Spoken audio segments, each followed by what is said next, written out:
အလုံးကိုစွန့်လွတ်နိုင်မှဆင်းရဲဒုက္ခကုန်ပြီအကြောင်းတရားဒေသနာတော့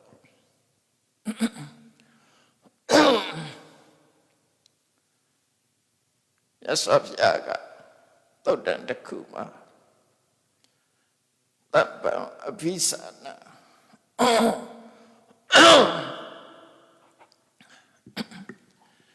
အလုံးကိုသိရမယ်တပ္ပံအဘိသနာအလုံးကိုသိရမယ်တပ္ပံပရိစ္ဆာနာအလုံးကိုပိုင်းခြားသိနိုင်ရမယ်တပ္ပံဝိရတယဝိရာစယအလုံးပေါ်မှာတွေ့တာမှုကင်းရှင်းစေရမယ်တပ္ပံပါဇဟံအလုံးကိုစွန့်လွတ်နိုင်ရမယ်အဲ့ဒါမှဘဘောဒုက္ခခရယဆင်းရဲဒုက္ခကုံဆုံးမှုအတွက်ဖြစ်နိုင်မယ်ဆိုလိုတာကမြတ်စွာဘုရားသာသနာတော်မှာဘုရားဟောကြားတဲ့တရားတွေကတန်တရားတွေမှာကြုံတွေ့ရတဲ့ဆင်းရဲဒုက္ခတွေကိုအဆုံးသတ်ဖို့ပဲဖြစ်တယ်ပေါ့နော်အဆုံးသတ်ဖို့ဖြစ်တယ်အဲ့ဒုက္ခတွေကိုအဆုံးသတ်ဖို့ဆိုလို့ရှိရင်တော့အလုံးကိုသိရမယ်အလုံးကိုစွန့်လွတ်နိုင်ရမယ်ဒီလိုဆိုလိုတာနော်အလုံးကိုမစွန့်လွတ်နိုင်သေးဘူးဆိုရင်ဒုက္ခကုန်မှုမရသေးဘူးအဲ့တော့ဒီနေရာမှာဒုက္ခဆိုတာဘာကိုပြောတာလဲဆိုသင်္ခါရတရားတွေကိုပြောတယ်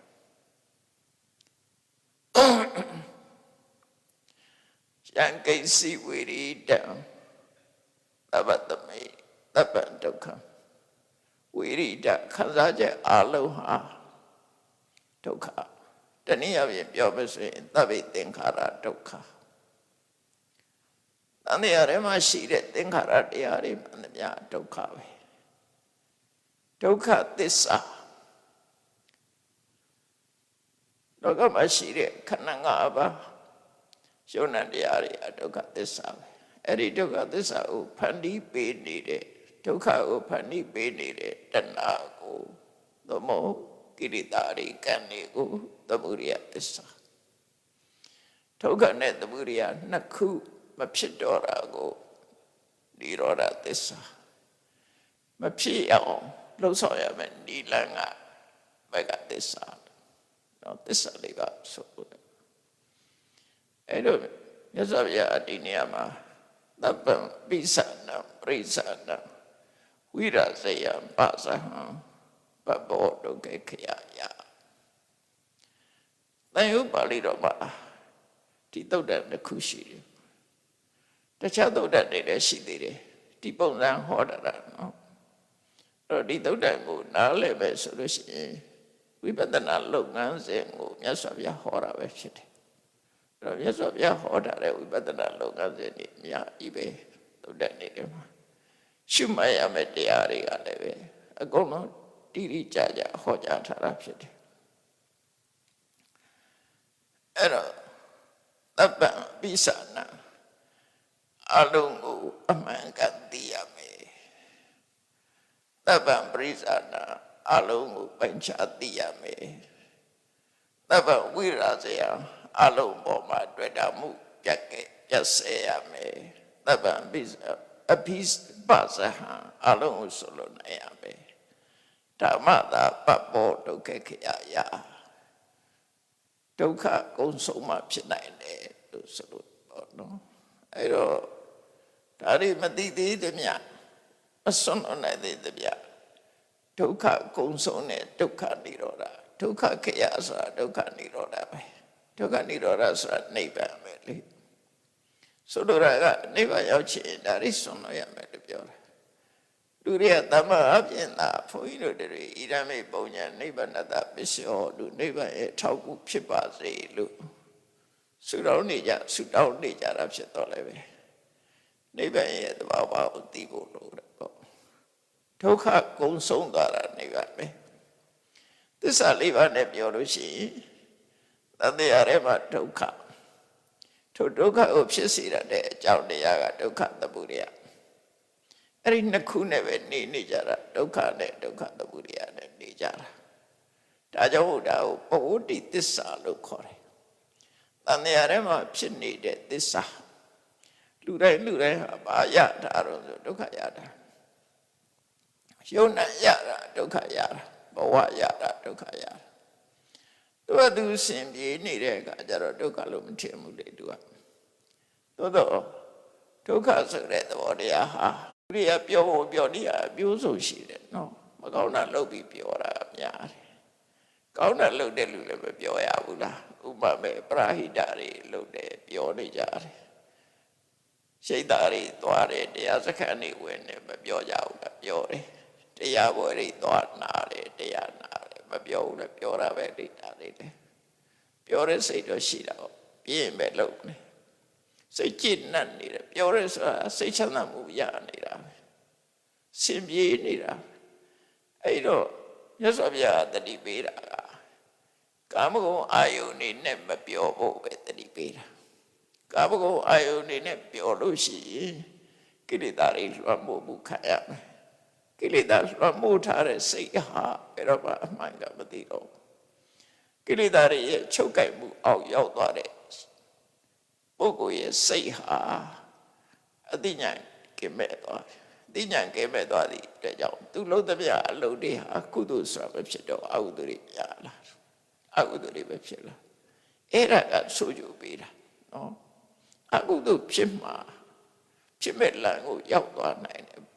ဒါကြောင့်မလို့အကုသိုလ်နဲ့မပြောမိအောင်မြတ်စွာဘုရားအတ္တိပေးတာပဲဖြစ်တယ်တတိဝတ္တကတတိကိုလွတ်မထားနဲ့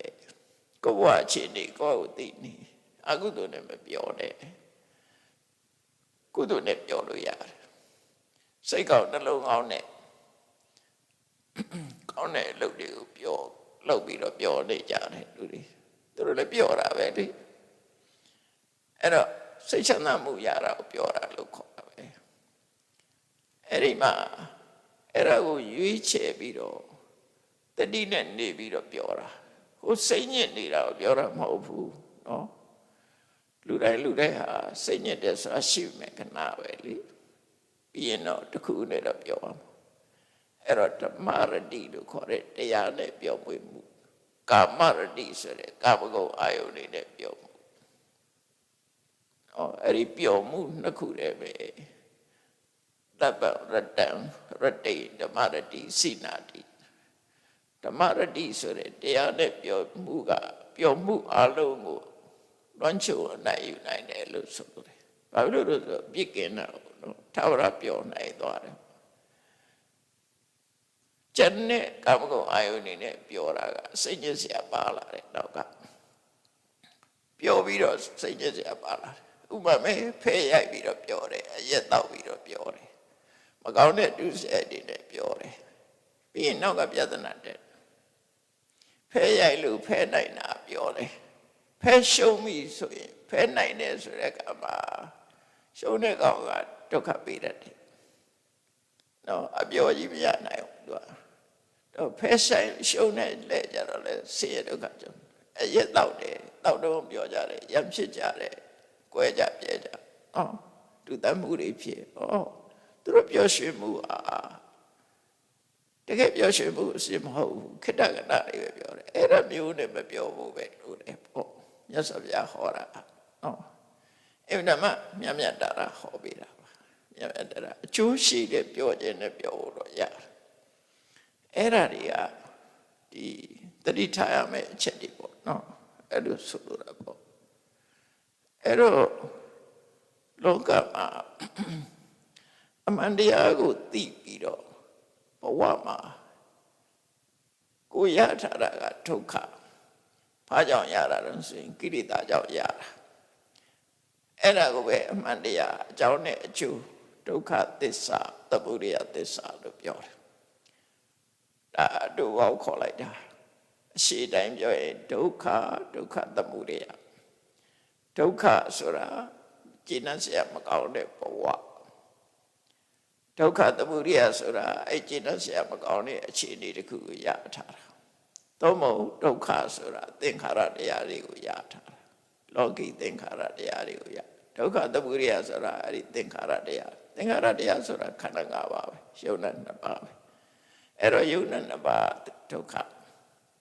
အဲ့ဒီဒုက္ခရတာကိလေသာကြောင့်ရတာအဲ့ဒီမဲ့အဓိကတဏှာဆိုပြီးတော့ဒုက္ခသမုဒယအဲ့ဒီနှစ်ခုနဲ့နေကြအဲ့တော့ဒုက္ခကိုဖယ်ရမှာလားသမုဒယကိုဖယ်ရမှာလားလို့ဆိုရသော်ဗျာတပည့်တော်ကြတရားဟောတော့ငရေရှင်းထားတာနော်ဒုက္ခချုပ်အောင်မလုပ်ရမလဲဒုက္ခនិရောဓကိုရခြင်းမလုပ်ရမလဲလို့ရသော်ဗျာဟောတော့ယောတတ္တယေဝတတ္တယအတိတဝိရာကိုသာကောပတိနေတဲ့ကောမုဒ္ဒိနာဒုက္ခကိုဖြစ်ပေါ်စေတဲ့တဏှာကိုပယ်ပါလို့ပြောလိုက်တာအကြောင်းတရားကိုတတ်မှအကျိုးရရတယ်နော်ယောဂပြောက်ခြင်းယောဂဖြစ်ခြင်းအကြောင်းကိုပဲရှားရမှာဖြစ်တယ်ရှားပြီးတော့ယောဂဖြစ်စေတဲ့အကြောင်းကိုပဲရှားမှယောဂဆောက်ပြောက်တယ်အဲ့လိုဆိုလို့ပေါ့နော်အကြောင်းကိုပဲဖယ်ရှားတာအကြောင်းကိုဖယ်ရှားလိုက်ရင်အကျိုးကလို့အကြောင်းနဲ့အကျိုးဆိုတာတွဲဖက်တာပဲအမြဲတမ်းအဲ့တွဲဖက်နေတဲ့နေရာမှာဥပမာတပည့်ကြီးတွေကအရေးထိုးနေတယ်နေဘူးမရဘူးအဲ့ဒီအရေးကိုမလို့ခြင်းဘူးတပည့်မလဲပဲနဲ့အရေးကတော့ရှိနေမှာပဲနော်တပည့်ခုတ်လိုက်ပါအရေးကပြောင်းအရေးမလို့ခြင်းဘူးတပည့်တော့လို့ခြင်းလဲဆိုမရဘူးအဲ့တော့တပည့်ကထိုးနေတဲ့အရေးဆိုဒီတပည့်ကိုပဲခေါ်ရဖြစ်တယ်အဲ့တော့ပဲပေါ့နော်ဒုက္ခကိုပေးနေတဲ့ကိလေသာသမုဒယအကြောင်းတရားတွေကိုဖယ်ရှားလိုက်ပါဒုက္ခဆိုငြိမ်းသွားတယ်အဲ့ဒီဒုက္ခငြိမ်းတဲ့အနေထားတစ်ခုကိုဒုက္ခនិရောဓလို့ခေါ်တာအဲ့ဒီဒုက္ခនិရောဓရောက်ဖို့နိလန်ကတော့ဒုက္ခនិရောဓကာမိတိပฏิပဒါဆိုတဲ့ကျင့်စဉ်တစ်ခုပဲအခုဒီသုတ်တန်ဟောတာမြတ်စွာဘုရားအဲ့ဒီကျင့်စဉ်ကိုဟောတာနော်ဘယ်လိုပဲဖြစ်ဖြစ်ဒုက္ခခရလို့ခေါ်တဲ့သင်္ခါရဒုက္ခတွေအလုံးကုန်ဆုံးတဲ့သို့မဟုတ်ဘဝမှာဘဝဒုက္ခဝတ္တဒုက္ခကိလေသာဒုက္ခဆိုလူမှာပြဿနာတွေကိုဖြစ်ပေါ်စေတတ်တဲ့ဒုက္ခမှန်သမျှကုန်ဆုံးဖို့အတွက်ကအလုံးရမလဲတပ္ပံအပိသနာအလုံးကိုသိအောင်ကြိုးစားတယ်တပ္ပံပရိသနာအလုံးကိုပိုင်းခြားသိအောင်ကြိုးစားလို့ဆိုစကလုံးလေးကကျဉ်းကျဉ်းလေးပဲအပိသနာဆိုတာဘာကိုပြောတာလဲနော်အပိသနာရဲ့အဓိပ္ပာယ်ကအဘိထူသောဉာဏ်ဖြင့်ဇာနာသိရမယ်အလုံးကိုထူသောဉာဏ်ဖြင့်သိရမယ်အဲ့ဒါဘာပြောတာတော့ဆိုဝိပဿနာတရားအထုတ်တဲ့ကမှာညတပရိညာဆိုတာရှိတယ်အဲ့ညတပရိညာကိုပြောတာညတပရိညာဆိုတာအလုံးဆိုတာရှုပ်တရားနတ်တရားဒီနေရာမှာအလုံးဆိုတာဒီအလုံးဆိုတဲ့စကားနဲ့ပတ်သက်ပြီးတော့သိရအလုံးဆိုတာဘာကိုပြောတာလဲတပ္ပဆိုတဲ့စကားလုံးကိုသုံးတယ်မြတ်စွာဘုရားတပ္ပအလုံးစုံအလုံးဆိုတာ၄မျိုးရှိတယ်တဲ့နော်အလုံးလို့ပြောတဲ့အခါမှာ၄မျိုးခွဲခြားနားလည်ရမယ်၄မျိုးကဘာလို့ဆိုတပ္ပကိုနှစ်ထပ်ကွာပြောလိုက်တာတပ္ပအလုံးနဲ့အလုံးအကျယ်ဆုံးအလုံးအကျုံးမဝင်တာတစ်ခုမှမရှိဘူးအလုံးနော်တပ္ပဆိုတာအလုံးတွေကိုခြုံထားတဲ့အလုံးအကုန်လုံးကျော်ဝင်တယ်အဲ့ဒီတပ္ပဆိုတာဘာလို့ဆိုသဗ္ဗညုတဉာဏ်ရဲ့အာယုံဖြစ်တဲ့ညရဓမ္မအလုံးကိုဆိုလို့တယ်အဲ့တပ္ပကြတော့အဲ့ဒါကြတော့သဗ္ဗညုတဉာဏ်နဲ့ပါအလုံးဆိုတာသိနိုင်တယ်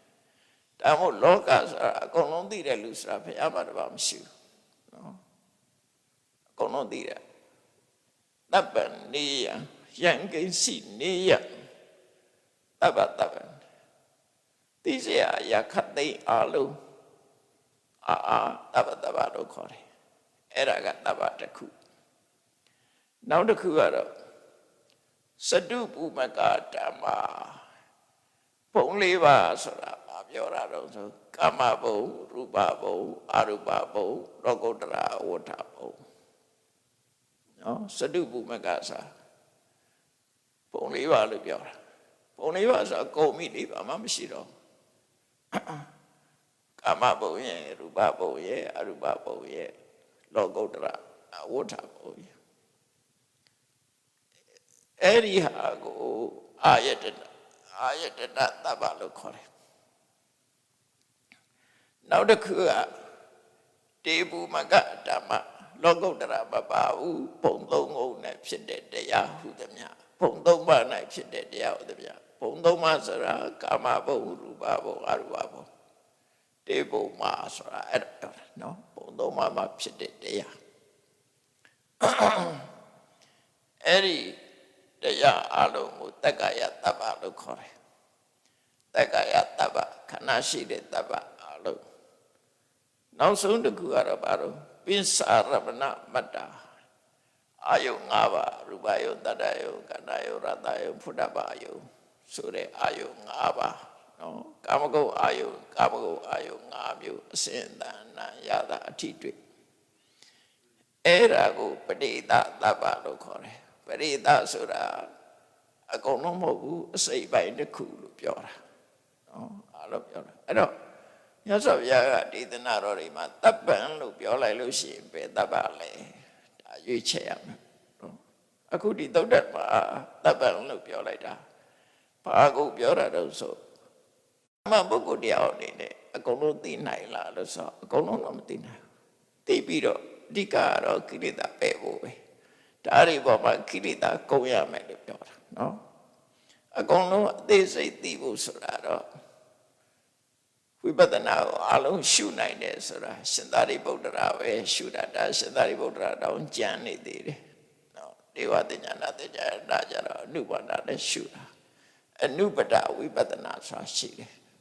ရှင်သာရိပုတ္တရာကျန်တဲ့ပုဂ္ဂိုလ်တွေကတစ်စိတ်တစ်ပိုင်းပဲရှုပြီးတော့ကျန်တဲ့တွေကထိုနည်း၎င်းနဲ့ပါသွားတာနော်အကုန်သိဘယ်မှာသိကိလေသာလွတ်ဖို့ပဲဒီကပဲဒီနေရာကသိပြီးတော့ကိလေသာပြုတ်သွားရင်နောက်တနေရာလည်းပြုတ်တာပဲနော်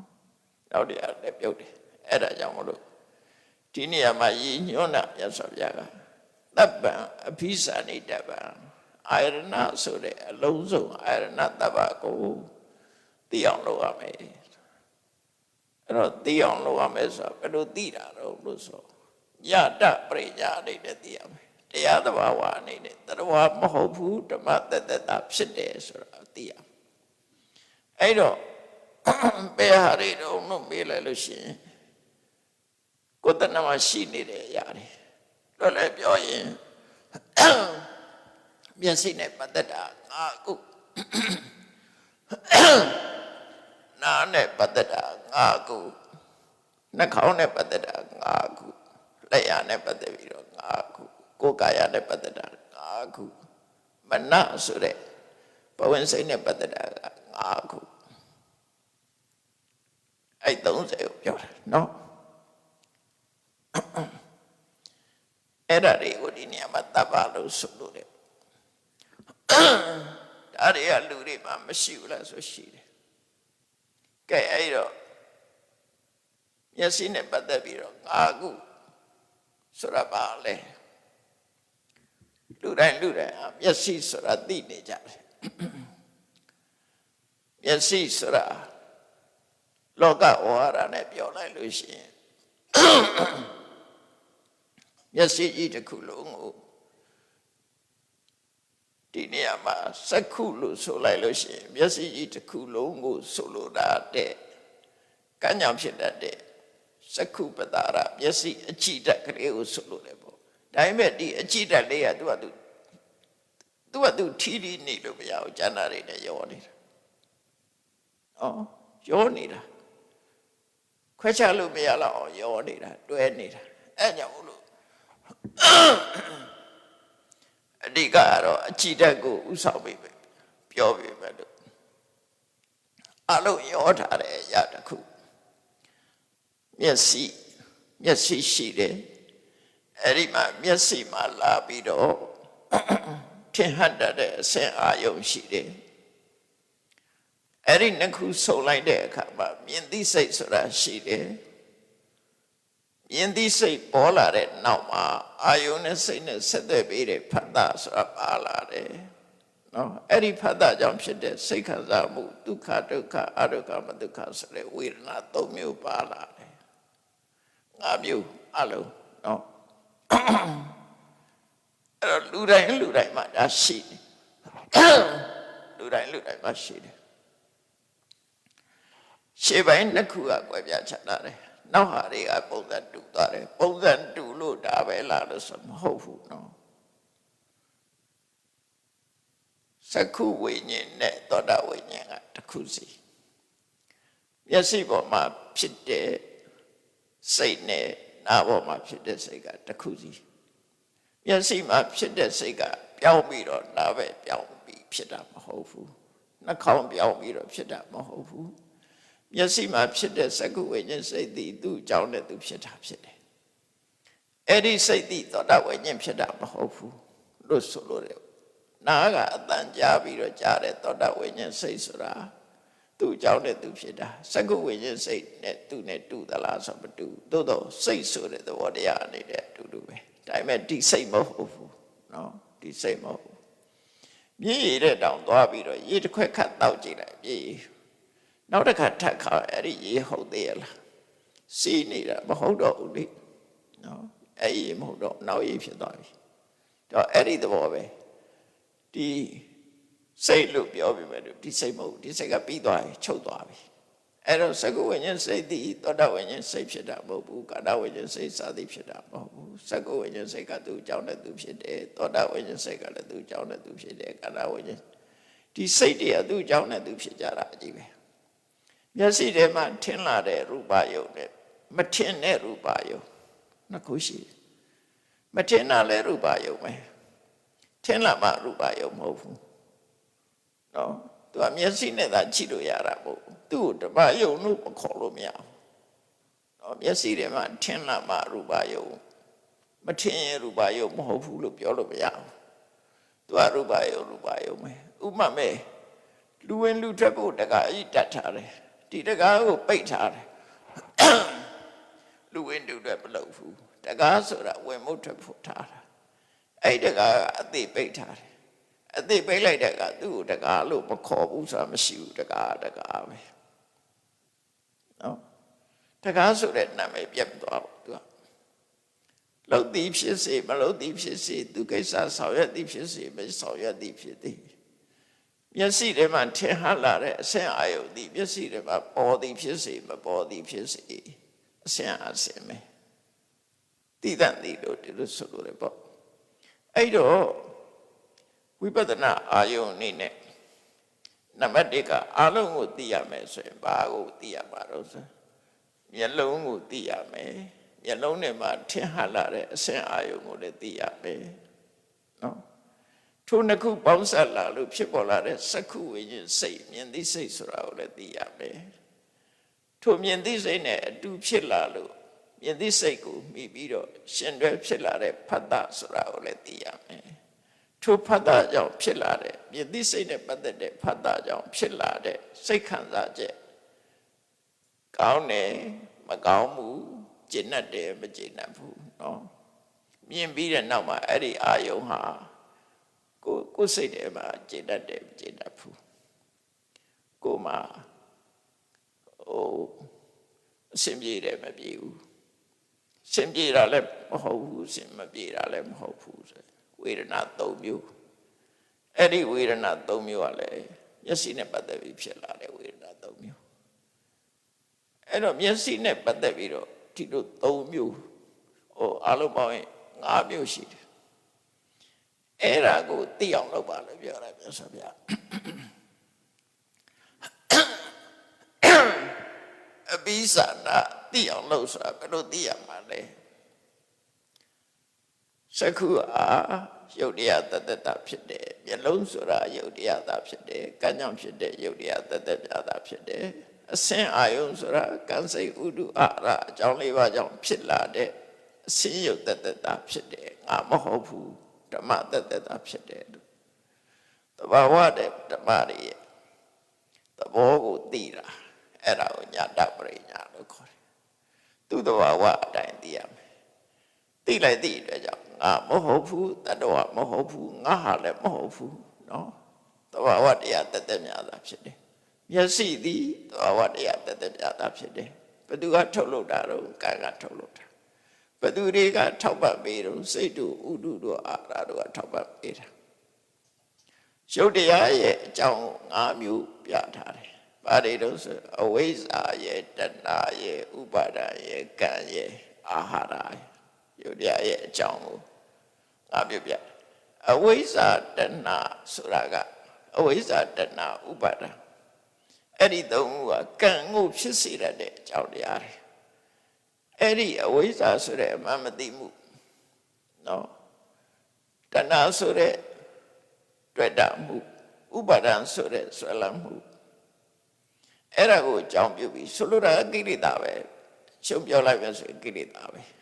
အဝိဇ္ဇာလည်းကိလေသာပဲတဏှာလည်းကိလေသာပဲဥပါဒံလည်းကိလေသာပဲဥပါဒံကြတော့တဏှာနဲ့ဒိဋ္ဌိနှစ်ခုအဲ့ဒီကိလေသာကိုကိလေသာကြောင့်ကောင်းမှုမကောင်းမှုတွေကိုလုပ်တယ်အဲ့ဒါကံနော်အကယ်၍အဝိဇ္ဇာတဏှာဥပါဒံမရှိဘူးဆိုရင်ကံမဖြစ်ဘူးသူတို့ကြောင့်ကံဖြစ်တာဒါကြောင့်မို့သူတို့အကြောင်းနဲ့ထည့်ထားတာနော်ကံကိုဖြစ်စေတဲ့အကြောင်းတရားတွေအဲ့ဒါရဲ့ကံကြောင့်မျက်စိရတာ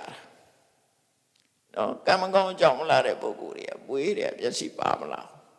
တတိကံလို့ခေါ်တာပေါ့မိကေဝါနဲ့ကံလာတာရှိတယ်အဲ့တော့စက္ခုကိုဖန်နေပေးတာကကိုဖန်နေတာလည်းမဟုတ်ဘူးကိုအမေကဖန်နေတာလည်းမဟုတ်ဘူးကိုဖေကဖန်နေပေးတာလည်းမဟုတ်ဘူးကံတရားကဖန်နေပေးတာဖြစ်တော့မျက်လုံးဟာငါလည်းမဟုတ်ဘူးငါဟာလည်းမဟုတ်ဘူးအကြောင်းတရားတိုက်ဆိုင်ပြီးတော့သူကသူဖြစ်လာတာဖြစ်တယ်သင်္ခါရတရားတသက်များတာဖြစ်တယ်လို့သဘာဝတရားတသက်ကိုသိတာယတာပရိညာပဲပထမအဲ့ဒီသိရနောက်အစင်းအာယုံဆိုတာဟာမျက်စိတွေမှာလာပြီးတော့ပေါ်တတ်တဲ့အရာမျက်စိကိုမှီပြုပြီးတော့ဖြစ်တဲ့စိတ်နဲ့သာသိနိုင်တယ်နားနဲ့မမြင်အောင်အစင်းအာယုံကိုနားနဲ့သိလို့မရဘူးနော်နားမှာမှီပြီးတော့ဖြစ်တဲ့စိတ်ကအစင်းအာယုံကိုမသိဘူးအစင်းအာယုံကိုသိတာဟာမျက်စိကိုမှီပြီးတော့ဖြစ်တဲ့စိတ်ကပါသိတယ်ဒါကြောင့်မို့မျက်စိမှသာထင်ဟလာနိုင်တယ်နားမှာတော့မထင်ဟနိုင်ဘူးအဲ့တော့ရူပဆိုတဲ့အစင်းရုပ်ဟာမျက်စိတွေမှာမြင်တဲ့ကာလာတို့ဖုံးတို့ပေါ့အဲ့ဒီအစင်းရုပ်ဟာကံစိတ်ဥဒုအာရအကြောင်းလေးပြောကြောင့်ဖြစ်တာဖြစ်တယ်အဲ့ဒါလည်းပဲသူ့အကြောင်းနဲ့သူဖြစ်တာငါလည်းမဟုတ်ဘူးငါလည်းမဟုတ်ဘူးလို့သိတယ်မျက်စိမှာသာပေါ်လာလို့မျက်စိနဲ့သာသိနိုင်တဲ့ရုပ်တစ်မျိုးပဲဟောတာသူတို့နှစ်ခုသိသူတို့နှစ်ခုကိုအမိပြုပြီးတော့နောက်ထပ်ပေါ်လာတဲ့တရားသူတို့မြင်သိစိတ်ကိုစက္ခုဝိညာဉ်လို့ခေါ်တယ်။ဘာကြောင့်စက္ခုဝိညာဉ်လို့ခေါ်တာတော့ဆိုမျက်စိကိုမှီပြီးတော့မျက်စိကထွက်လာသလိုမျက်စိတွေကထွက်လာတဲ့သဘောနဲ့ဖြစ်လာတာမှန်တော့ထွက်လာတာမဟုတ်စီတီးလို့ရှိရင်စီတန်ကြားတယ်ကြားတဲ့အခါအဲ့ဒီတန်ကစီရဲထွက်လာတာလားဆိုမဟုတ်ဘူးနော်စီရဲထွက်လာတာမဟုတ်ဘူးစီတီးတဲ့ဒုက္ခထွက်တာလည်းမဟုတ်ဘူးအပြင်မှာရှိနေတာလည်းမဟုတ်ဘူးစီထဲမှာတူလောင်ထားလို့ထိလိုက်တဲ့ကမြည်လာတာလားအဲ့ဒီလိုလည်းမဟုတ်ဘူးရှိမနေဘူးလို့ဆိုလို့တယ်ပေါ့မျက်စိထဲမှာမြည်ပြူးတဲ့မျက်စိကိုမြည်ပြူးပြီးတော့ဖြစ်ပေါ်လာတဲ့စက္ကဝေကျစိတ်သည်မဖြစ်ခင်ကမျက်စိထဲမှာသူတဏှာရမှာရှိနေသလားမရှိဘူးရှိနေတာမဟုတ်ဘူးအကြောင်းကြောင့်ပေါ်လာတာအဲ့ဒါကိုစိတ်ထဲမှာမရှင်းဘူးဆိုရင်မိချစ်ဖူနဲ့ကြည့်မိချစ်နဲ့ကြည့်လိုက်ဂက်စ်မိချစ်လေးကိုကြည့်လိုက်ဂက်စ်မိချစ်လေးတွေမှာမိရှိလားလူတွေကအိတ်ထောင်နဲ့ထည့်သွားကြတာပဲလေအိတ်ထောင်နဲ့ထည့်သွားပြီးတော့စီကရက်တောက်ချင်တယ်ဆိုလို့ရှိရင်အဲ့ဒီမိချစ်လေးထုတ်ပြီးတော့ချစ်တာမိဖြစ်မလားအဲ့တော့မချစ်ခင်ကမိရှိနေလားအဲ့ဒါမရှိဘူးเนาะဖိပြီးတော့လက်နဲ့ချစ်လိုက်တဲ့အခါမှာမိတော့ကလေးဖြစ်လာတာသို့တော့မိဖြစ်နိုင်တဲ့အနေအထားတွေအဲ့ဒါမှရှိတယ်နောက်ထပ်အကြောင်းတစ်ခုပေါင်းစပ်လိုက်တာနဲ့ဖြစ်သွားတယ်နောက်ဥပမာတစ်ခုကြည့်တရက်စီထဲမှာတရက်မြစ်ရှိသလားသို့မဟုတ်တရက်ပင်ရှိသလားတရက်အရွက်တွေအကိုင်းခက်တွေရှိသလားတရက်သီးတွေအဲ့ဒါမှရှိလားမရှိဘူးအစိပဲရှိတယ်အဲ့ဒီအစိတွေကမရှိဘဲနဲ့ဘယ်လိုထွက်လာ စဉ်းစားကြည့်ရမှာပြောတာနော်မျက်စိထဲမှာမြင်သိစိတ်မရှိဘူးဆိုတာအဲ့ဒီဥပမာနဲ့ကိုနားလည်အောင်ကြည့်ရမယ်ရှိနေတာမဟုတ်ဘူးစီထဲမှာစီတန်ကလည်းရှိနေတာမဟုတ်ဘူးတီးလိုက်လို့ထွက်လာတာဖြစ်တယ်အကြောင်းကြောင့်ဖြစ်တယ်ဆိုတဲ့သဘောကိုပြောတယ်ဒါတခုနားလည်ရင်ကြတာတွေလည်းနားလည်သွားတယ်အဲ့တော့စက္ကုဝိညာဉ်စိတ်တည်မျက်စိကိုမှီပြီးတော့ဖြစ်တာတော့ဟုတ်တယ်မျက်စိထဲကထွက်လာတာမဟုတ်ဘူးမျက်စိထဲမှာတဏှာရမှာအောင်းပြီးတော့သူ့လောင်ထားတာလည်းမရှိဘူးခုခေတ်လို install လုပ်ထားတာမရှိဘူးနော် install လုပ်ထားတာမရှိဘူးအကြောင်းတိုက်ဆိုင်မှာပေါ်လာတဲ့အရာသာဖြစ်တယ်ပေါ်ပြီးပြောက်သွားတယ်အဲ့တော့မြင်သိစိတ်ဆိုတဲ့စက္ကုဝိညာဉ်စိတ်ကလည်းငါလည်းမဟုတ်ဘူးငါလည်းမဟုတ်ဘူးသူ့အကြောင်းနဲ့သူဖြစ်လာတာသူဖြစ်ပြီးတော့လည်းသူကသူရပ်တည်တာမဟုတ်ပြောက်သွားတာဒီလိုဆိုလို့လေနော်အဲ့ဒါကိုသိတာကိုအဘိဇာဏအလုံးကိုသိရမယ်ဆိုတာစက္ခုံအဘိဇာဏမျက်လုံးကိုသိရမယ်ဆိုတာအဲ့ဒါပဲမျက်လုံးဆိုတာယုတ်တရားတက်တက်ဖြစ်တယ်ငါမဟုတ်ဘူးညာတပရိညာနဲ့သိတယ်အစင်းကိုသိတယ်ညာတပရိညာနဲ့သိတယ်ညာတပရိညာဆိုတာသဘာဝတရားကိုလက္ခဏာရှုတော့ကနေပြီးသဘာဝလက္ခဏာရှုတော့ကနေပြီးတော့သိတယ်အသိကိုဆိုလို့တယ်ပေါ့အဲ့တော့ဝိပဿနာတရားထုတ်ပြီးဆိုလို့ရှိရင်အဲ့သဘာဝအတိုင်းသိဖို့လိုတယ်ငါမဟုတ်ဘူးနော်မျက်စိကငါမဟုတ်ဘူးယုတ်တရားတသက်တာဖြစ်တယ်ငါဟာမဟုတ်ဘူးယုတ်တရားသာဖြစ်တယ်အစင်းအာယုံကလည်းငါမဟုတ်ဘူးယုတ်တရားတသက်တာဖြစ်တယ်စက္ခုဝိညာဉ်စိတ်မြင်သိစိတ်ကလည်းငါမဟုတ်ဘူးနန္တရားတသက်တာဖြစ်တယ်စက္ခုဝိညာဉ်စိတ်နဲ့တွဲပဲလာတဲ့စက္ခုတံဖတ်တာနော်စက္ခုဝိညာဉ်နဲ့တွဲလာလို့စက္ခုတံဖတ်တာ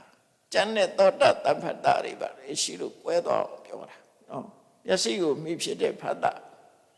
အဲ့ဒါလည်းငါမဟုတ်ဘူးစက္ကုဝိညာဉ်စိတ်ဖြစ်လို့ဖြစ်တာသူတို့ကအဲ့ဒီဖတ်တာနဲ့ကြုံတဲ့အခါမှာစိတ်ခံစားချက်ပေါ်လာတယ်စိတ်ခံစားချက်ကအာယုပေါ်မှာစိတ်ခံစားမှုဖြစ်လာတယ်ကိုမြင်ရတဲ့အစင်းကကျဉ်တ်တယ်ကိုမြင်ရတဲ့အစင်းပေါ်မှာမကျဉ်တ်ဘူးနော်စိတ်ထဲမှာကြိုက်တယ်မကြိုက်ဘူးကျဉ်တ်တယ်မကျဉ်တ်ဘူးဆိုတဲ့စိတ်ခံစားချက်လာတယ်အဲ့တော့အလုံးဟာငါးခုဖြစ်သွားတယ်အဲ့ဒီငါးခုစလုံးသူကလည်းသူ့ကိုသိရမယ်လို့ပြောတာ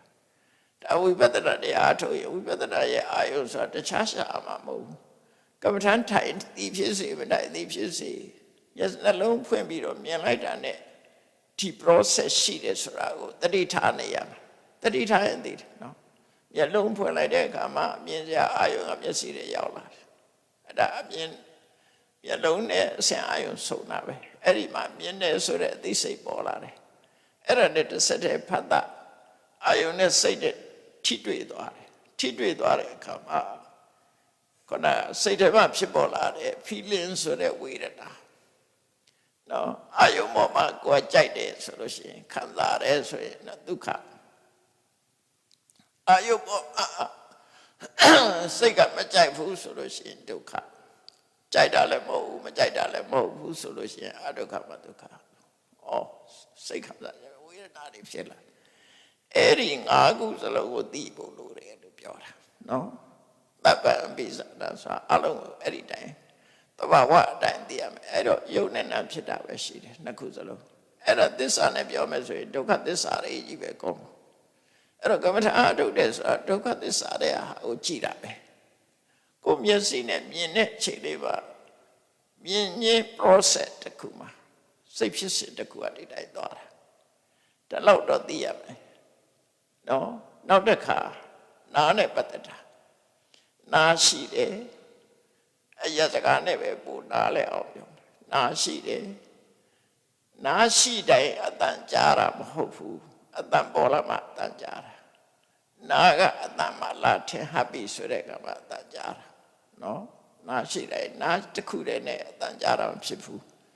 နားရှိတယ်အတန်ကနားပေါ်မှာလာပြီးတော့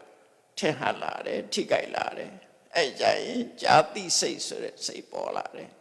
ဇာတိစိတ်နဲ့အတူအာယုန်နဲ့စိတ်တွေ့ပြီးတဲ့ဖတ်တာဆိုတာပေါ်လာတယ်အဲ့နောက်မှာစိတ်ခံစားချက်ကိုကြားတဲ့အတန်ကစိတ်ချမ်းသာစရာဆိုရင်ဒုက္ခစိတ်ချမ်းသာစရာမဟုတ်ဘူးဆိုရင်ဒုက္ခဟောဒီလိုလာတာနော် ချမ်းသာကြရလည်းမဟုတ်ဘူးမချမ်းသာကြရလည်းမဟုတ်ဘူးပုံမှန်အနေထားပဲဆိုရင်အဒုက္ခမဒုက္ခဝိရဒတုတ်ကိုဖြစ်လာအဲ့ဒီမှာလည်းပဲတပ္ပံပိဿာနံအလုံးကိုသိရမယ်ဖြစ်လာတဲ့ဟာကိုအဲ့တော့ကမ္မထာအထုတ်တဲ့ဆိုတာကမြင်တဲ့အခိုင်လေးမှလည်းလှုပ်လိုက်နားတဲ့မှာအတန်ကြားတဲ့အခိုင်လေးမှလည်းပဲဒီကြားတဲ့အတန်ပေါ်မှာခုလို့ရှုမှလိုက်ဘယ်နှခုဖြစ်သွားလဲ9ခု5ခုဖြစ်သွားတယ်ဆိုတော့သိလိုက်အောင်နော်မျက်စိကြီးမိတ်ပြီးထိနေတဲ့အခါဒါရှုဖို့ပြောတာမဟုတ်ဘူးမြင်တဲ့အချိန်မှာရှုအောင်မြင်လိုက်တဲ့အချိန်မှာအဲ့ဒီ process နဲ့သွားတာအဲ့တော့တရားဆိုတာပဲတရားမဆိုအထုတ်လို့ရတယ်လို့ပြောတာနော်တရားထိုင်ပြီးတော့မျက်စိမိတ်ပြီးတရားထိုင်နေပါတရားလို့ပြောတာမဟုတ်အဲ့ဒါသမာဓိလုပ်တာစိတ်တည်ကြအောင်လုပ်တာဝိပဿနာဆိုတာတရားတိုင်းမှာရှုတတိနဲ့ကြည်နေတာတမ္ပဇညာနဲ့ဆင်ញင်နေတာအဲ့ဒါဝိပဿနာပဲစိတ်အလုပ်ပဲဖြစ်တယ်နော်အဲ့ကြောင့်မို့ကမ္မထာဆိုတာအပြည့်လုပ်နေတဲ့သဘောပဲဟိုထေရိကာဆိုတဲ့ထေရိမတယောက်အလောင်းဟာသူအားမတော်တဆအိမ်အောင်ကြာသွားသူအိမ်အောင်မပြုတ်ကြည့်ပဲမတော်တဆအိမ်အောင်ကြာတယ်ဆိုတာရှိသေးတယ်လေမတော်တဆအိမ်အောင်ကြာသွားတော့သူကတရားအထုတ်ခြင်းဖះကြောင်သွားပြီးတော့မြဲတဲ့တရားနာတယ်တရားနာရင်သူသောတာပန်ဖြစ်နေအဲ့သောတာပန်ဖြစ်နေတဲ့ပုဂ္ဂိုလ်ကတရားထုတ်တာမဟုတ်ဘူးမိဖို့ကြောင့်လည်းမှဟင်းချက်တာတော့သူပါမြင်လိုက်တော့ဆိုလို့ရှိရင်ဟင်းရွက်တွေကိုလက်ဆက်တွေရေးသေချာတန့်စဲအောင်ဆေးပြီးတော့ဟင်းရွက်ကိုကြော့မလို့တဲ့ဥရဲထည့်လိုက်တယ်တဲ့ဥရဲ့အပူမိရဲ့အောက်ကအပူနဲ့ဟင်းရွက်ကကြော်လိုက်တဲ့အခါခုနကတော့စိမ့်ပြီးတော့လန်းလန်းဆန်းဆန်းဖြစ်တဲ့ဟင်းရွက်တွေကညှို့ကြသွားတယ်မဲသွားတယ်ခုကိတူတွေရကဆိုရင်မမဲအောင်ချက်တဲ့ဒီရှိသေးတယ်နော်အစိမ့်လေးဖြစ်နေအောင်ချက်တဲ့ဒီအဲ့တော့သူကအဲ့လိုဟင်းရွက်တွေကိုကြော်လိုက်တဲ့အခါမဲသွားတယ်အဲ့တော့သူမြင်လိုက်တဲ့အခါကျတော့သူပါစဉ်းစားမိလို့ဆိုခုနကလန်းလန်းဆန်းဆန်းစိမ့်ဆုပ်နေတဲ့ဟင်းရွက်တွေကအခုမဲသွားငါခန္ဓာကိုယ်မှာရှိတဲ့ယုတ်တွေလည်းဒီတိုင်းပဲဗဟိတကိုကြည့်ပြီးတော့အစ္ဆဒကိုပြန်တွေးလိုက်တာနဲ့တပြိုင်တည်းအဲ့နာမှာဟင်းရွက်ကြော်ရင်ကတည်းအနာဂတ်ဖြစ်သွားတာရှိတယ်ဝိပဿနာဆိုတာအဲ့ဒါပြောတာနော်ဝိပဿနာအလုပ်တယ်ဆိုတာနေရာတိုင်းမှာလုပ်လို့ရတယ်ကိုကတတိရှိနေဖို့နဲ့တမာတိတမ္ပဇညာရှိနေဖို့တမာတိတနောက်ကြည့်မလို့တမာတိအထုတ်တဲ့ဆိုတာအာယုန်တစ်ခုတည်းပေါ်မှာနေတာဝိပဿနာကအာယုန်တစ်ခုတည်းမှာမဟုတ်ဘူးနော်အာယုန်တစ်ခုတည်းပေါ်မှာရပ်ထားတာမဟုတ်ဘူးသို့တော့ကိုစဉ်းစားတဲ့အာယုန်ပေါ်မှာရပ်တန့်သွားတာလေတမာတိပဲကိုစဉ်းစားနေတဲ့ပေါ်မှာစိတ်ငြိမ်သွားတာလေတမာတိပဲဟိုသမထသမာဓိကြတော့အကြာကြီးထားတာဒါအကြာကြီးထားတာမဟုတ်ဒါကြောင့်မို့ခဏိကသမာဓိလို့ခေါ်တယ်မြင်လိုက်တဲ့အခိုက်ကလေးသိလိုက်တဲ့အခိုက်ကလေးသူသိလိုက်တယ်လေဆိုဟင်းချက်ရင်လည်းဝိပဿနာတရားအထုတ်ပြီးတော့မဖို့ရသွားကြပတ္တစာရီတို့ဘာတို့ယဟနာဖြစ်တဲ့ဆိုလည်းအဲ့ဒီပုံစံပဲသူတို့ခြေတော့ကိုရေစင်းရေးကနေပြီးတော့ပထမရေတစ်ခွက်လောင်းချလိုက်တယ်ရေစီးကြောင်းရေစီးသွားတယ်ဒုတိယတစ်ခွက်လောင်းလိုက်တယ်ဒုတိယရေစီးကြောင်းကအဲ့ဒီတည်းကျော်သွားတယ်နောက်တစ်ခါတတိယတစ်ခွက်လောင်းလိုက်တဲ့အခါအဲ့ဒါပို့ပြီးတော့ဝေးသွားတယ်အဲ့ဒါကြည့်ပြီးတော့လူဆိုတာပထမအရွယ်ပါလဲသိတယ်ဒုတိယအရွယ်ပါလဲသိတယ်တတိယအရွယ်ခေါင်းနဲ့ရောက်လာတာဘာမြင့်ခေါင်းနဲ့ရောက်တာပိစိကဗုဒ္ဓဒီဆိုလို့ရှိရင်သိရွကြွေတာကြည့်ပြီးတော့ဝိပဿနာတရားအထုတ်ပြီးတော့ပိစိကဗုဒ္ဓဖြစ်သွားတာလေအဲ့ဒါဘာလို့ဆိုတတိရှိနေတယ်တတိနဲ့အတိရှိနေတာအဲ့တော့ဝိပဿနာနဲ့သမထနဲ့မတူဘူးဆိုတော့တတိထားဖို့လုပ်တယ်ပေါ့နော်သမထဆိုတာတော့အာယုတစ်ခုတည်းပေါ်မှာစိတ်ငြိမ်အောင်လုပ်နေရပဲတပါးဒီအဲ့ဒါသမထဝိပဿနာဆိုတာတတိနဲ့အတိရှိနေရမယ်ဘာပဲဖြစ်ဖြစ်တခြားတွေးနေတာတတိမဲ့သွားတာပဲကိုတကယ်ဖြစ်နေတာကိုသိနေဖို့လိုတယ်ပေါ့ တော့အဲ့ဒါကိုဆိုလိုတာကိုခန္ဓာကိုယ်နဲ့အဝင်ခွင်ကြဖြစ်နေတဲ့ဒီထိုင်နေရင်ထိုင်နေတာသိတယ်နော်ထိုင်နေတဲ့အချိန်မှာဖြစ်နေတာကိုသိတယ်လမ်းလျှောက်နေတာကိုသိတယ်ဘာကြောင့်လမ်းလျှောက်မှုဖြစ်တယ်ဆိုတာသိတယ်လမ်းလျှောက်နေတာကိုတခြားတွေလျှောက်တွေးနေတာတတိလို့ပြောတာမဟုတ်ဘူးနော်ဒါမို့ကာယကတတတိဆိုကိုယ်နဲ့ပတ်သက်နေတဲ့တတိကိုပြောတာအဲ့ဒီမှာနားနဲ့ပတ်သက်လာလို့ရှိရင်တော့မြင်တဲ့အခါမှာကြည့်လိုက်တဲ့အခါဟုတ်လေအတန်တစ်ခုကြားလိုက်ပြီဆိုလို့ရှိရင်နားဆိုတာသိတယ်အတန်ဆိုတာသိတယ်သိလိုက်တယ်နားနဲ့အတန်စုံလို့ကြာတိစိတ်ဖြစ်တယ်ကြာတိစိတ်ဖြစ်လို့ထိတွေ့မှုဖတ်တာဖြစ်တယ်အဲ့ဒီနာမှာနော်ဖတ်တာကိုအကြောင်းပြုပြီးတော့စိတ်ခံစားချက်ဖြစ်တယ်ဒါကနှာခေါင်းနဲ့အနံ့နှာခေါင်းရှိတယ်နှာခေါင်းနဲ့အနံ့ရောက်လာတယ်အများအားရောက်နေတာမဟုတ်ဘူးရောက်တဲ့အခါကြည့်ဖို့တော့ရောက်တဲ့အခါမှာဖြစ်ခိုက်ကိုသိအောင်လုပ်လိုက်နှာခေါင်းထဲမှာအနံ့တစ်ခုရတယ်ပန်းနံ့ပဲဖြစ်ဖြစ်အပုပ်နံ့ပဲဖြစ်ဖြစ်ဟောနှာခေါင်းနဲ့အနံ့ဆုံလိုက်တဲ့အခါမှာအနံ့သိတဲ့စိတ်ဖြစ်လာတယ်ဖတ်တာဖြစ်လာတယ်ပြီးရင်ဝေဒနာဖြစ်လာတယ်နာလိုက်တာဆိုရင်ဒါဒုက္ခဝေဒနာပေါ့မှုေးလိုက်တာဆိုရင်ဒုက္ခဝေဒနာပေါ့ကိုကြိုက်လို့ရှင်ဟောအဲ့ဒီမှာလည်း၅ခုလူတွေကကော်ဖီတောက်လည်းဖြစ်တာပဲလေကော်ဖီတောက်ရင်စဉ်းစားကြည့်မနေ့ breakfast မှာကော်ဖီတောက်တယ်ဆိုတော့ကော်ဖီကြိုက်တဲ့လူတွေကကော်ဖီတောက်တယ်ကော်ဖီတောက်ရင်ပါရင်သိတော့ဆိုခုနအနံ့ရင်သိတယ်ပါးစပ်နဲ့တိတ်လိုက်တာနဲ့တပြိုင်တည်းကော်ဖီနံလေးကမှုေးလိုက်တာဆိုအဲဒုက္ခဝေဒနာဖြစ်သွားပြီကြားတဲ့ဟာတွေမသိလိုက်ဘူးနော်အဲ့တော့သိရမှာပါတော့ဆိုရင်နှာခေါင်းရဲ့ကော်ဖီနံရဲ့ပေါင်းစားလိုက်လို့သိတဲ့စိတ်ပေါ်တယ်သိနံသိစိတ်ပေါ်တယ်အဲ့ဒါနဲ့အတူဖတ်တာအာယုနဲ့စိတ်နဲ့ဆက်သက်တာပြီးတဲ့အခါကျတော့မှအနံ့ဒီ၃ခုပေါ်လို့သိတာဒီ၅ခုနော်ဒီ၅ခုတွေဟာကော်ဖီနံလေးမှုေးလိုက်တာဆိုဒါကဏ္ဍယုတ်နဲ့ခုန၅ခုဖြစ်သွားရောအဲ့ဒါပါဇတ်ထဲမရောက်သေးဘူးနော်ကိုစားရင်ကြည့်လိုက်အဲ့ဒါကြောင့်မြတ်စွာဘုရားမူတေမူတပတ္တလို့ခေါ်တာအဲ့ဒါကိုမျက်စိနဲ့နားတော့ separate ပဲနှာခေါင်းတို့ရှားတို့ကိုယ်ကာယတို့ကြပေါင်းနေတာရောနေတာသူတို့ကအဲ့တော့ကော်ဖီတောက်တာလေးကိုကြည့်အနံ့ကိုယဉ်သိတယ်အဲ့ဒါကပါဇတ်ထဲမှာတောက်ချလိုက်ပြီဆိုတဲ့အခါမှာအရသာသိလားမသိသေးဘူးဘာယဉ်သိလို့ကော်ဖီကြီးကပူလိုက်တာဒါဖုဒ္ဓဘာယုံပဲပူတယ်ဆိုတာနေသောဖုဒ္ဓဘာယုံကော်ဖီကြီးကလည်းအေးနေပြီဒါယဉ်သိတယ်ပူတယ်အေးတယ်ယဉ်သိလိုက်တယ်နော်အဲ့ဒါကိုသတိထားပေးလိုက်တယ်အဲ့ဒါဖုဒ္ဓဘာယုံနဲ့ကာယနော်ကာယပတာရရဲ့ဖုဒ္ဓဘာယုံရဲ့လျှာမှာရှိတဲ့နော်ကာယပတာရရဲ့ဖုဒ္ဓဘာယုံရဲ့ပြီးတော့ထိတိစိတ်ရဲ့ဖတ်တာရဲ့ဝေဒနာရဲ့ဟောပူပူလေးကြိုက်တဲ့လူကအဲ့ဒါကြီးကိုတွေ့တဲ့အခါကျတော့မကြိုက်ဘူးဒုက္ခဝေဒနာနော်အဲ့ဒါမှကြိုက်ပြီးပူတာမကြိုက်တဲ့လူကျတော့ပူတာတွေ့ရင်ဒုက္ခဝေဒနာဟောရှော်လဲ ice coffee တောက်သေးတာကို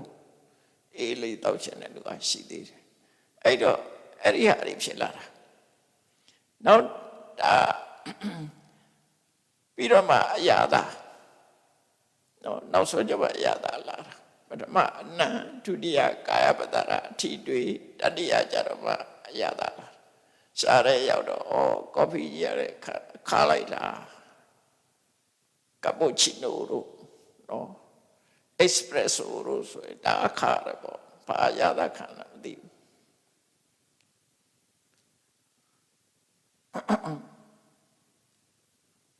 အဲ့ဒီကော်ဖီရဲ့အရသာတွေ့ရင်ဟောရှားရဲ့အရသာရဲ့အရသာသိတဲ့စိတ်ရဲ့ဖတ်တာရဲ့အခါမကြိုက်တဲ့လူကအခါဆိုရင်သူစိတ်ထဲမှာဆန့်ကျင်သွားတယ်ဒုက္ခဝေဒနာ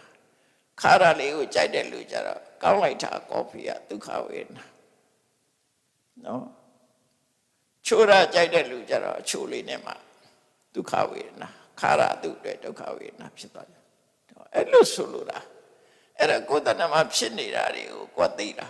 အဲ့ဒါကိုပြောတာမြတ်စွာဘုရားတပ်ပံအဘိဇာနာအလုံးကိုသိအောင်လုပ်ပါလို့ပြောတာဒါဝိပဿနာတရားအထုတ်တာပဲကော်ဖီတောက်ရင်လည်းအထုတ်လို့ရတယ်ဒါကိုနေမိပြီပဲနေရာပြည့်အထုတ်လို့ရတယ်အဲ့ဒါကိုမုဒိမုဒ္ဒမတ္တနောက်တကဝိညာတေဝိညာတမတ္တဆိုတာမျက်စိလည်းမပါဘူးနားလည်းမပါဘူးနှာခေါင်းလည်းမပါဘူးလျှာလည်းမပါဘူးကိုယ်ကာယလည်းမရှိဘူးဒါတွေလည်းမဆက်သေးဘူးစိတ်ကူးရင်စိတ်ထဲမှာပဲဆက်တယ်မနေ့ကအကြောင်းအရာပြန်တွေးတယ်မြင်ခဲ့တာကိုပြန်တွေးတယ်မျက်စိတွေမှာပြန်မြင်လာတယ်နော်အဲ့ဒါရူပယုံမဟုတ်တော့ဘူးဓမ္မယုံမနေ့ကဘသူနဲ့တွေ့ခဲ့တယ်ရံဖြစ်ခဲ့တယ်တော့မဟုတ်သူနဲ့ပြောပါပါစကားစမိပြောခဲ့တယ်အဲ့ဒါကြည့်ပြီးတော့ပြန်တွေးတာအဲ့ဒါကြတော့မနာနဲ့ဓမ္မယုံအတိတ်ဖြစ်သွားပြီမနေ့ကအဖြစ်ပြက်တွေကိုပြန်တွေးတယ်သို့မဟုတ်နှစ်ဖြစ်ငါပါလို့ပဲဆိုပြန်တွေးတယ်နော်စိတ်ရဲ့ကိုတွေးတဲ့အာယုံရဲ့ပြီးရင်တွေ့သည့်စိတ်ရဲ့ဖတ်တာရဲ့ဝေဒနာရဲ့သူလည်းလာတာပဲကောင်းတာတွေ့ပြီးရင်ဒုက္ခမကောင်းတာတွေ့ပြီးရင်စိတ်ညစ်တယ်ဒုက္ခအဲ့တော့အလုံးဟာကြည့်လိုက်မယ်ဆိုရင်ဒီဣဇတိကာယရဏ6ပါးနဲ့ဘာဟိရယရဏ6ပါးအတွင်းအာယရဏ6ပါးအပြင်အာယရဏ6ပါးနှစ်ခုပေါင်းစပ်လိုက်တဲ့အခါမှာစိတ်တွေဖြစ်လာတယ်ဒါကြောင့်ဘုအာရဏကပြီးစော်ပိုင်းစိတ်ရဲ့ခြေကအဲ့ပြီးစော်ပိုင်းဖြစ်လာတဲ့အခါမှာထိတွေ့မှုဆက်သွယ်မှုဆိုတဲ့ဖတ်တာစိတ်ခံစားမှုဆိုတဲ့ဝေဒနာအဲ့လိုဖြစ်လာတယ်အလုံးပေါင်းကိုယ်ခန္ဓာကိုယ်မှာဝိပဿနာတရားရှုဖို့ရစားရင်လည်းဝိပဿနာအထုတ်လို့ရတယ်သွားရင်လည်းအထုတ်လို့ရတယ်ကိုယ့်ကိုယ်တတိကနဲ့ကိုပဲလို့တယ်ဒါကြောင့်မို့လို့တတိဆိုတာအပြည့်ရလိုအပ်တယ်လို့ပြောတာတတိပဋ္ဌာန်တရားဆိုတာအဲ့ဒါကြောင့်တတိပဋ္ဌာန်လို့ပြောတာနော်တတိကမေ့သွားရင်မရတော့ဘူးပေါ့ဒါတွေပဲသိမလဲအဲ့ဒါကိုမြတ်စွာဘုရားပြောတာတပ္ပံအဘိဇာနာအလုံးကိုသိပါပရိဇာနာဆိုတာကြတော့ဒီတဲ့အစင်းမြင့်တဲ့အသိဖြစ်သွားပြီခုနယုတ်တိနန္တိသိပြီးတော့အကြောင်းတရားကိုသိနောက်တစ်ခါပရိဇာနာဆိုတာတိရဏပရိညာကိုပြောတာတိရဏပရိညာဆိုတာမြဲသလားမမြဲဘူးလားဆိုတာကြည့်ရမမြဲတာတွေ့တော့မမြဲတာကိုဆုံးဖြတ်နိုင်သွားတယ်အဲ့ဒါတိရဏပရိညာဝိရဇယံပါဇဟံဆိုတာကြတော့ဒီမျက်စိနာနာလျာကာယထင်လာတဲ့အာယုတွေပေါ်မှာတွေ့တာမှုတဏှာကိုဖယ်ရှားလိုက်တယ်မတွေ့တာတော့ဒါတွေသိနေမတွေ့တာတော့အဲ့ဒါတွေပေါ်မှာရုပ်တရားတက်တက်တာဖြစ်တယ်နာမ်တရားတက်တက်တာဖြစ်တယ်ဆိုရင်မတွေ့တာတော့အဲ့ဒါကစွန့်လွတ်တာနော်စွန့်လွတ်ထားနိုင်တာအဲ့ဒါကြတော့ပဟာဒပရိညာလို့ခေါ်တယ်ပရိညာ၃ခုဒီမှာတော့အကျေပဲပြောတော့နော်အချိန်လဲစီးနေလို့အဲ့တော့အဲ့ဒီအလုံးကိုတိမှအလုံးကိုစွန့်လွတ်နိုင်မှဆိုတာအဲ့ဒီအလုံးမှာတွေ့တာတို့မုန်းတိတာတို့အဲ့ဒါတွေကိုစွန့်လွတ်တာပယ်တယ်ဆိုတာသူတို့မျက်စိကိုဖယ်ပြစ်တာမဟုတ်ဘူးနားကိုဖယ်ပြစ်တာမဟုတ်ဘူးအဲ့ဒီပေါ်မှာငါမျက်စိငါနားဆိုတဲ့အတွေ့အတာတွေမရှိတာကိုပြောတာမျက်စိကလည်းသူကသူဖြစ်တာငါနဲ့လည်းမဆိုင်ဘူးငါလည်းမဟုတ်ဘူးငါလည်းမဟုတ်ဘူးဆိုတဲ့အသိနဲ့မျက်စိပေါ်မှာတွေ့တာတဲ့တဏှာမုံနေတဲ့တဏှာကိုစွန့်လွတ်လိုက်ရမယ်အဲ့ဒါတွေကိုစွန့်လွတ်နိုင်ပြီဆိုတော့မှဒုက္ခကုန်တာဖြစ်နိုင်တယ်လို့မြတ်စွာဘုရားဟောတာဖြစ်တယ်ပေါ့ဒါကြောင့်တရားချက်ကသူတော်စင်ပြိဿပေါင်းတို့ဒီသုတ်တမိတ်မှာဟောလို့ရကအလုံးပေါ်မှာတွေ့တာမှုတွေကိုစွန့်လွတ်နိုင်မှဒုက္ခဆိုတာကလွတ်နိုင်တယ်ဒုက္ခလွတ်တဲ့ဆိုတာနိဗ္ဗာန်စွန့်လွတ်နိုင်မှနိဗ္ဗာန်ကိုရမယ်ဆိုတဲ့သဘောကိုမြတ်စွာဘုရားက message ပေးတာဖြစ်တယ်ဒါကြောင့်ဒီအတိုင်းဝိပဿနာတရားအထုတ်တဲ့အခါမှာတွေ့တာမှုတို့မုံတိမှုတို့ကင်းလွတ်အောင်ကြိုးစားအထုတ်နိုင်ကြပါစေကုန်သတည်း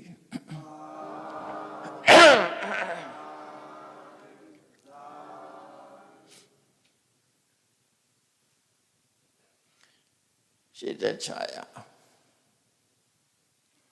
ကဲအလုံးစုံပဲရှင်ဖေယဖရာတပည့်တော်တို့သည်ဓမ္မအတိညာယ ရရှိမှသာလျှင်နိဗ္ဗာန်ချမ်းသာကိုမျက်မှောက်ပြုနိုင်ပါသောကြောင့်ဓမ္မအတိညာရရှိစေရန်ရှိတန်ကြလျက်ဓမ္မတပင်ဆင်ကျင်ပါပြုလုပ်ကြ၍အမတဒါနဓမ္မဒါနတရားလူတော်ကိုပေးလူကြပါကုန်၏တရားတော်မြတ်ကိုရွတ်သိလေးမြတ်စွာမမတ်တာသာအာယုထားလျက်နာကြားကြပါကုန်၏တရားတော်မြတ်ကိုတတ္တဗဝတ္ထုအစုစုတို့ဖြင့်ပူဇော်ကြပါကုန်၏ယနေ့ယခုအထုပြုလို့ရသောဤကောင်းမှုဤကုသိုလ်စုစုသည်နိဗ္ဗာန်ချမ်းသာ၏အကြောင်းထောက်ပံ့ဖြစ်ပါစေတည်းဤကောင်းမှုဤဖို့ပါကကိုအမိအဖအဖို့အဖွာဆွေမျိုးညတိတို့အားကုသိုလ်အမြတ်ဝေငှပါကုန်၏အထူးအဖြင့်ကွယ်လွန်သူဆရာကြီးဦးစိတ်ဦးအားကုသိုလ်အမြတ်ဝေငှပါကုန်၏သာသနာတော်ဆောက်တဲ့လောကဆောက်တဲ့တို့အားကုသိုလ်အမြတ်ဝေငှပါကုန်၏31ဘုံကျင့်နေကုန်သောတုံးစုံများစွာတတ္တဝါတို့သည်ကုသိုလ်အမြတ်ကိုယ်စီရကြကုန်သည်ဖြစ်၍ကိုယ်စိတ်နှပြချမ်းသာကြသည်ဖြစ်ကြပါစေကုန်သတည်း